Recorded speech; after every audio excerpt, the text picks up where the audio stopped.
It's the week ending Saturday the 25th of March, and this is The Week Unwrapped. In the past 7 days, we've seen a terror attack in Westminster, a ban on laptops on planes coming from Middle East countries, and the death of the politician and former IRA leader, Martin McGuinness. But we're here to bring you some of the stories that passed under the radar this week. Big news, not making headlines right now, but with repercussions for all our lives. I'm Olly Mann, and let's unwrap the week.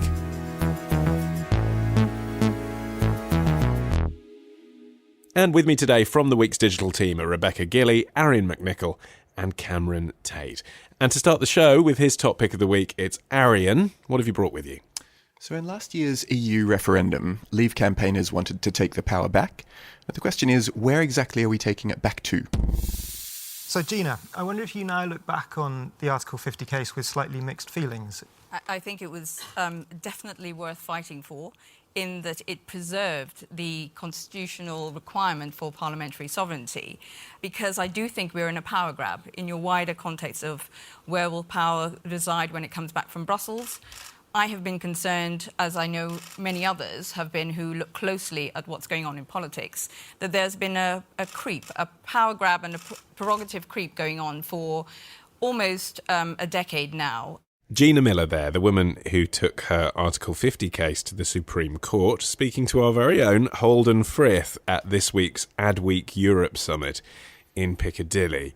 Now, Arion, apart from you being an outrageous creep in bringing a clip of your boss to the show, what else does this tell us? So I think it's interesting to hear from Gina Miller talking about the way that after everything she achieved in having got these massive powers brought back from government to Parliament, really Parliament voted very much against itself to allow for the Article 50 bill to be passed pretty much unchanged without terribly much amendment whatsoever. But she would say that, wouldn't she? She's not going to say, OK, hands up, I got it wrong, I made a big fuss for nothing, and it turned out that Parliament just wanted the government to get on with it because they were too embarrassed to make any amendments. I mean, she's not going to say that. Yeah, and equally maybe it's comprehensible why Parliament allowed the Article 50 bill to go through without terribly much change. The Tories obviously don't want to embarrass their boss. Speaking of creepy sucking up to people. And Labour's boss isn't necessarily pretty scattered on the issue in any case. Of a firm view. Yeah. Yeah. OK. But then she goes further, doesn't she, in the clip that we did play, where she says we're witnessing an historic land grab by the establishment. What does that mean? And, well, let's broaden this out, guys. Do you agree? So to actually finish the process off, the bill that's being floated, it hasn't actually been drawn up. In fact, we don't even have an official white paper, but the so-called Great Repeal Bill, which is to come, is the thing that is actually going to take us out of the EU. Mm-hmm. And once that is triggered, the way that it will work is to rest on these things called the Henry VIII clauses, which are these broad powers that feature from 500 years ago, which basically allow for all of EU law to be instantly turned into UK law in a sort of find replace kind of way, but it does it via granting that power straight to the government and not to Parliament. So this is her concern, this is Gina Miller's concern, that it's this massive power grab, and I would say it's quite concerning. It also gives the government the power to amend or repeal those laws that have been adopted at a later date. So, for instance, they could easily undo EU legislation on workers' rights, and it doesn't have to have any kind of parliamentary approval or scrutiny, which obviously makes a bit of a mockery of the whole Leave campaign being centred around taking back our right to control our own laws and our parliamentary sovereignty, when really it's just going to be a case of let's adopt all of the EU laws and then not submit them to parliamentary scrutiny. That's exactly right. And I think that May has shown herself as being not terribly keen on extending power outside of both herself, the government, and her sort of inner sanctum. And I mean, she's pretty anti-allowing a Scottish referendum prior to the termination of the negotiations with Brussels. But all of that assumes that the government want to then hold on to these powers that they've obtained, whereas actually, isn't it the case that the EU's been quite a convenient scapegoat for the past 3 or 4 decades when it comes to some policies, fisheries or whatever, whereas actually that, in reality, the government won't want to be the arbiter on that. They'll want to farm it out to all kinds of other people. I'd say so, and I think that's Gina Miller's concern as well. And why is that concerning? Well, Well, At least they'd be based in the UK. That's what the Leave campaign wanted. Yes, certainly. But I think that her concern is that we'll see nationalism and populism that underpinned the ultimate decision to leave the EU instantly transmute into a sort of regional tribalism where it'll be Mancunians versus Scousers versus London, or everyone versus London, and we'll see that same feeling of disaffection just transferred over to Whitehall. It'll be this one-for-one swap from Brussels to Whitehall. Cameron? It's fantastically ironic, really, isn't it? Especially as kind of the whole process of doing everything as a democracy, doing it as one, essentially, and then as soon as we get that power, it's all kind of controlled, not by Parliament, but the government itself. But that's always been a kind of schizophrenic attitude, from the people who have been pushing Brexit, which is that on one hand, we must bring this power back to the UK Parliament. But then on the other hand, there's a big crossover with people who are very sceptical about Westminster anyway. They hate professional politicians, the political class. So so the primary goal was to get power back from Brussels. But now that's been achieved, the primary goal is going to become getting the power back even more from Westminster, because there is that big crossover of people who hate both but just hated the EU more. And then there's the people who hate her, many of whom, of course, were the people who voted Leave. And those people, if she was right, would be on her side on this point, wouldn't they? Those people would be saying, well, we voted to have more control. We don't want it going to the government because not everyone who voted Leave was a Tory. Some of those people, of course, were UKIP supporters, some were SNP supporters, some were Labour and Lib Dem supporters. Exactly, and we've come to regard it as pretty much the general protocol that Parliament passes laws. So if law comes back and it ends up in very few hands, even fewer hands than our normal elected representatives, then I think we're in a pretty dangerous place. What I would say, though, is that I don't think the idea of the executive having more power and the government passing laws without parliamentary scrutiny sits easily with many people. But my question would be, is there a way that we can undo 45 years of EU legislation without giving those broad powers to the government? Yeah, the Hansard Society were critical of this, what they called creeping Tudorisation of Parliament. But they couldn't actually come up with a better solution. There was no other easy way, given that having fired the gun, we've got 2 years to get these negotiations done. It's not clear how you can just quickly convert all of those laws in another way. So I actually don't know whether there is another option. But yeah, the one on the table is not particularly appealing. The building's hundreds of years old. They have banquets every day for lunch. It's always been Tudor. This is only a significant moment, or the most significant moment of the week, though, Arion, if in 6-7 years' time, whenever this process has played out properly, we look back and we say, yes, this was the moment where enshrined in our government were these powers that we wish they'd never had. But that assumes that the current political stalemate continues, i.e. the Tories have a majority, Theresa May's in a honeymoon period, Labour is fairly rudderless. I mean, actually, if you move forward to when all this gets implemented, we may well have a new Prime Minister. The Tories certainly won't be in the same position they are, because probably Labour will have a new leader who's making more ground with centre, who's making more ground with centrist voters. So at that point, no one's going to say, yeah, go ahead, just do whatever you want, government. There's always going to be an opposition to say, no, don't. That's possible, and it's equally, probable. Well, it's how things are going to play out, isn't it? Jeremy Corbyn's not going to still be there in 7 years, and the Tories aren't going to still have the same majority. So, sure. Oh, I see what you mean. At the moment, people are saying, go ahead and do what you want, government, because the referendum is such a shock, and it's like, well, we've got no other choice. Let's just see this first bit through.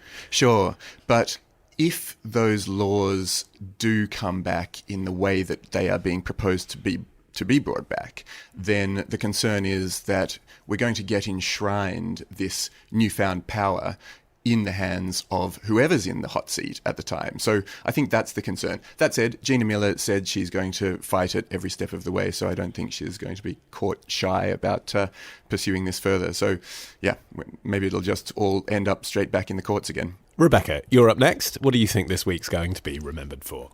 It's a deportation case which raises the question of when is a German not a German? Germany plans to deport 2 German-born nationals who have been arrested on suspicion of planning a terror attack. It will be the first time German-born terror suspects are deported from the country. One of the suspects is also a Nigerian citizen, while the other is also an Algerian citizen. They were arrested in February after a gun and an ISIS flag were found at their homes. They haven't been charged with anything, but Deutsche Welle says they had been under surveillance for allegedly supporting ISIS. That was Neela Ayuni reporting for the Newsbeat social channel on YouTube. Rebecca, terrorism very much in the news this week, of course, but what we're talking about here is suspected terrorists. Nonetheless, in the current climate, a lot of people will just say, any hint of this, ISIS flag, gun, send them somewhere. Yes, I mean, they haven't been convicted of a crime. In fact, they were never charged with a crime. However, Lower Saxony, which is the state of Germany in which this is all taking place, does have the right to expel non-German citizens based on classifying them as dangerous, which is what's happened in this case. So to be clear, both of these men were born in Germany to non-German parents. Because they grew up in Germany, they were eligible to take German citizenship, but they were not automatically granted it, which means that they are going to be deported. Basically, they're going to be repatriated to their parents' homelands, which is like, something out of a BNP manifesto. But well, not to put too fine a point on it, it's like the kind of thing that Germany very much defines itself against these days, isn't it? Yes. I mean, obviously, there is a huge elephant in the room, which is the fact that there's pretty overwhelming evidence that they were ISIS sympathizers, if not actively planning an attack, which is what they suspect.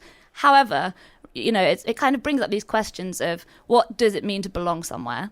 Just because, I mean, they weren't eligible for automatic citizenship, but they were born in Germany, they grew up in Germany, and the reports are saying that because the case was taken to federal court and their appeal was overturned, they don't have connections in their parents' homeland, but that is where they're going to end up. So what does it mean to be born somewhere? Should you have any rights just by residence or by birth? It's been in the news a lot recently, the status of EU nationals after Brexit, the status of children who were brought into the US illegally and are now being deported to Mexico, Guatemala, El Salvador, etc., despite not speaking Spanish. So I just think it's a really pertinent question of how permanent is your right to live in the country where you were born. But is this something that you could see happening here as well? Is it something that's going to happen in other EU countries too?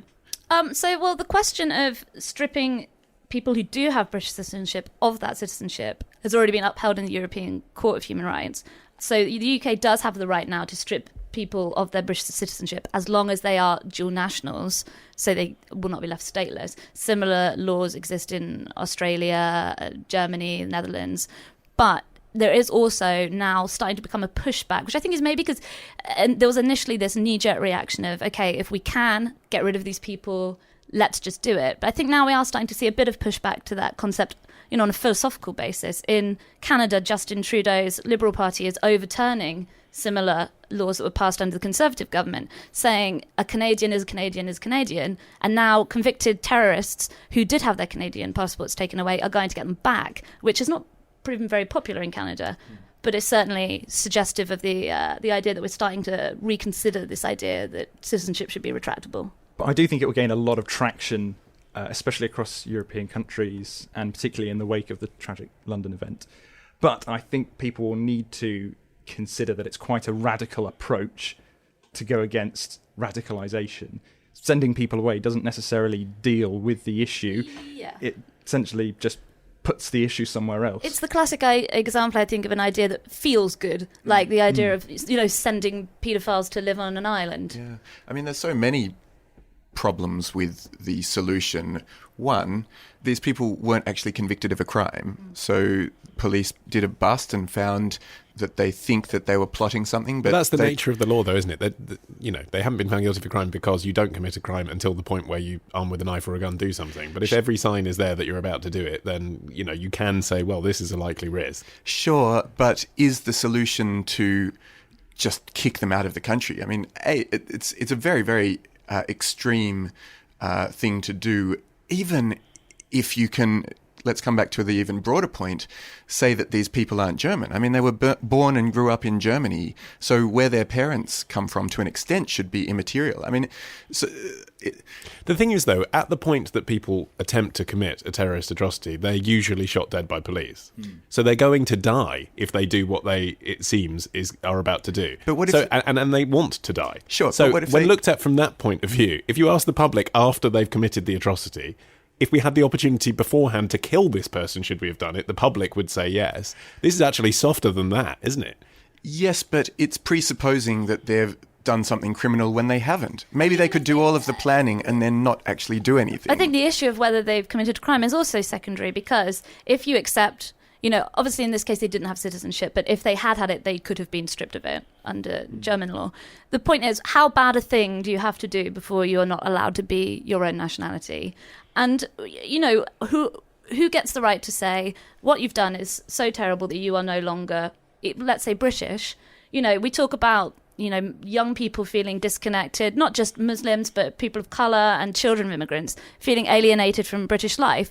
What kind of message does it say to say, you know what, you don't really belong? And we always have this ace in the hole of why don't you go and live which is based essentially exactly on your ethnicity and no connection otherwise. Exactly. Yeah. And simultaneously, say someone was plotting a similar crime and their family tree went back all the way as far as you could trace it to Germany, then what do? Just strip them of their citizenship and then do what? What's next? But people will say, and they have been saying this week in the wake of the events on Wednesday and a million radio phone-ins, what do we do, as a nation, as a society, as European countries, what do we do in the name of anti-radicalisation? And the answers are often that there's not much that the government can do, and it comes from people within their own community standing up and saying this is wrong, or I've been there, I used to think like this and now I've changed my mind. And so there's a feeling, isn't there, amongst governments that we need to be seen to do something. I think those communities are so much less likely to have that attitude and to have that trust in the system if they think that in the back of their heads there's always this perception that, well, your British citizenship is conditional on you believing certain things or not believing certain things or even acting a certain way. I think it's important that we take responsibility for our own criminals, terrorists, ISIS sympathizers, which a lot of people misinterpret to be we should blame it on ourselves, we should blame it on society, which isn't what it is. It's just simply accepting that even the worst people can still be British and we should still have to deal with them. Exactly. And I think as well that if you've got those people in communities that obviously they could come out and they could help kind of make us understand radicalisation more or help us reduce radicalisation, they might not come out because they're afraid of being labelled or having their citizenship stripped. And equally, one wonders whether punishment is always the best solution, particularly before someone's actually committed a crime.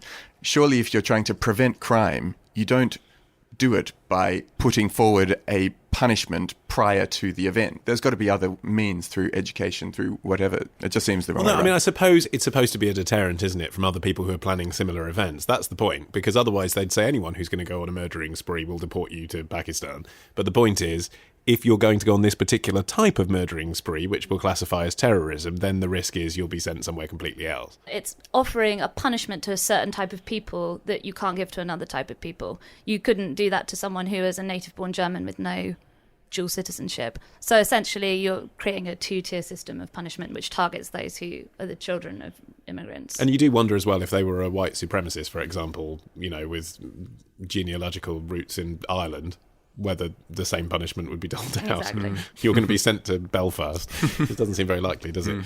Finally, Cameron, your story. What have you brought with you today? Now, this is a subject that really needs decrypting. Federal prosecutors want to keep a suspect locked up until he complies with the court order to decrypt his hard drives. Suspect Francis Rawls was arrested 7 months ago on suspicion of possessing child pornography, but law enforcement has been unable to access his data. This week, prosecutors asked the federal appeals court to incarcerate him, even though he hasn't technically been charged of child porn-related crimes yet. The system was found to be running Freenet, the software authorities allege was used to obtain the illicit content. Prosecutors say the suspect's external hard drives could contain 20,000 illegal files, but they've been encrypted with Apple File Vault. A YouTube report there from Watch It News, spelt WOCHIT News. Honestly, I don't know why anyone has any difficulty spotting fake news from credible sources. The story was that federal prosecutors want to keep a suspect locked up until he complies with a court order to decrypt his hard drives.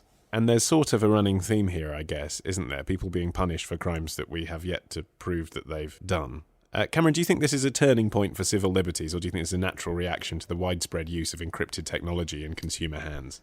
I think it's quite a natural reaction to have, and in this case, I actually think it's quite a fitting issue. This chap has essentially, the police believe that there is material on there of child abuse, and that essentially, if they unlock it, they will find that he will be kind of guilty of that.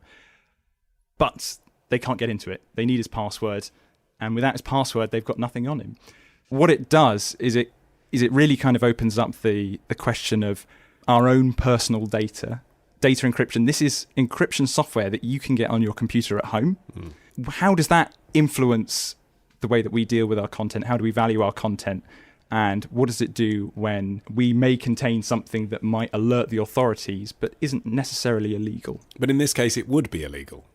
In this case, it would be illegal. If that data is what they think it is. If I say, in this case, it would be. But what happens... So, is there any reasonable expectation from a consumer that because they're using encrypted software, the police or the FBI wouldn't be able to look at it? And that's different. It's one thing to say, I want to keep information private away from my family, friends and the workplace. It's another thing to say the police can't get access to it. It depends on how you look at your personal data. A lot of people now see their digital selves as an extension of their psyche. Their soul is partly online now. So if you look at it in terms of, if you consider digital evidence to be like physical evidence, the police could just come into your house and take it if they thought it connected you to a crime, if they had a warrant. Yes. Whereas if these were letters, in your head, you know that you committed the crime. They can't hold you in prison or beat you up until you admit it. So it's like how do you see that data? And I think we are moving increasingly towards people viewing their online selves as being part of themselves. Yeah, it's actually we're going through quite an interesting turn with technology at the moment. A lot of manufacturers, because having your data locked to yourself, only you can access it, is a very enticing idea for customers. So you've got these companies, Apple, Samsung, going, look, we're going to encrypt all of your information and only you can access it. And that's very, very appealing. But then you've got that plays such a difficult role for authorities, because they're saying, look, if there is a crime that's committed, how are we meant to deal with it? It's also patently nonsense, isn't it? I mean, every single service that any of us have signed up to has been hacked, probably even in the last 2 or 3 years. So, I mean, even having the expectation that the things that you do online and the things that you have in a digital format are inaccessible to authorities is a nonsense in the first place. But there is a difference between, people always say what you post on the internet obviously then becomes public knowledge, but there's a difference between tweeting out things that could, implicate you in a crime and having something on your computer that's locked in a way that only you can access it. Like here's one for you. Here's Go on. I don't know what you think about this. Imagine that he put all of those files on like a tiny microchip, and then he had that microchip implanted in his arm. Would there be any grounds to have it extracted? Yeah, I'm going to write a sci-fi film based on this. Well, essentially, you can't just go and open someone up to go and take a chip out, can you? And because you'd need proof that the chip's in there. But can you, if they have a file that only they have access to, is it part of them? If no one else can see it.